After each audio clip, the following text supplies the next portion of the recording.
Schistosomiasis is referred to as the second most devastating disease after malaria, and other diseases of tissue helminths are also very common. Now, the first disease which we are going to discuss is schistosomiasis. Schistosoma causes schistosomiasis. Schistosoma mansoni and Schistosoma japonicum affect the gastrointestinal tract, whereas Schistosoma hematobium affects the urinary tract. So moving forward towards the life cycle of schistosomiasis, where the humans are the definitive host. The first step begins when the snails release sqadia into water and infect the humans by penetrating into the human skin. In the next phase, the sqadia loses tail during penetration and becomes schistosomular. After that, they enter into the circulation. They migrate in portal blood to liver and become adults. Paired adult worms migrates into the mesenteric venules, or to the venules of the urinary bladder. These schistosomal species are present in feces and in urine. Egg hatches in fresh water and releases myricidia, which then penetrates the snail tissues. So, the sporocysts are then produced in the snails. And at this step, the cycles then begin again from the point where the sqadia released by snails infects the human beings. Now, we are going to study the patterns in which the schistosomiasis develops in each phase. Most of the pathologic findings are caused by the presence of eggs in the liver, spleen, or wall of the gut or bladder. Eggs in the liver induce granulomas, which lead to fibrosis, hepatomegaly, and portal hypertension. The granulomas are formed in response to antigens secreted by the eggs. Hepatocytes are usually undamaged, and liver function tests remain normal. This portal hypertension leads to splenomegaly.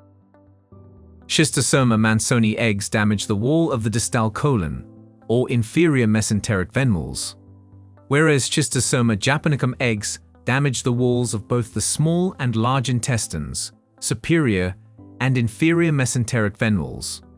The damage is due to both digestion of tissue by proteolytic enzymes produced by the egg, and to the host inflammatory response that forms granulomas in the venules. The eggs of Schistosoma hematobium in the wall of the bladder induce granulomas and fibrosis, which can lead to carcinoma of the bladder. Schistosomes have evolved a remarkable process for evading the host defenses. There is evidence that their surface becomes coated with host antigens, thereby limiting the ability of the immune system to recognize them as foreign. What could be the epidemiology of the disease caused by schistosoma?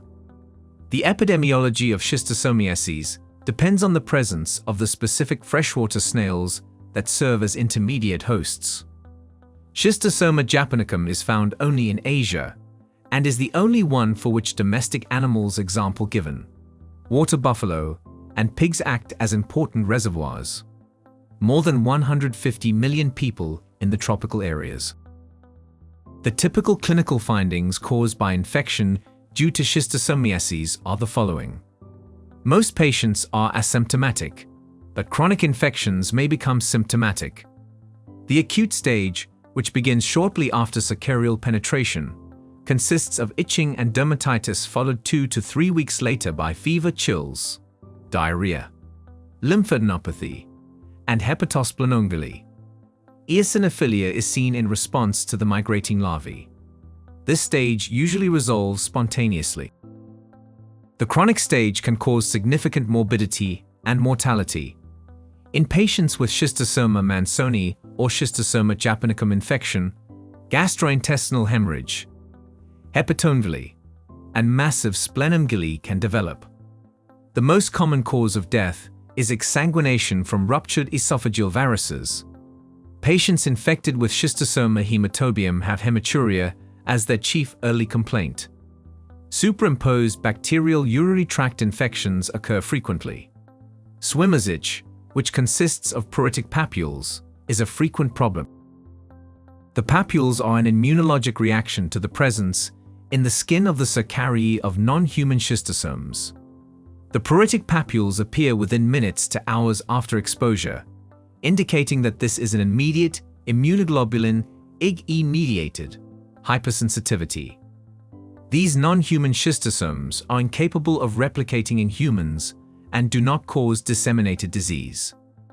To diagnose a schistosomal infection carefully, diagnosis depends on finding the characteristic ova in the feces or urine. The large lateral spine of Schistosoma mansoni and the rudimentary spine of Schistosoma japonicum are typical, as is the large terminal spine of Schistosoma hematobium.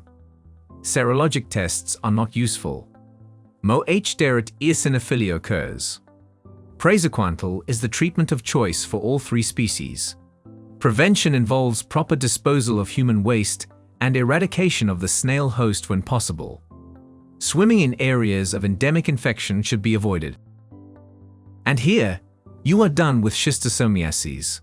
Let's move towards Clonorchiasis now.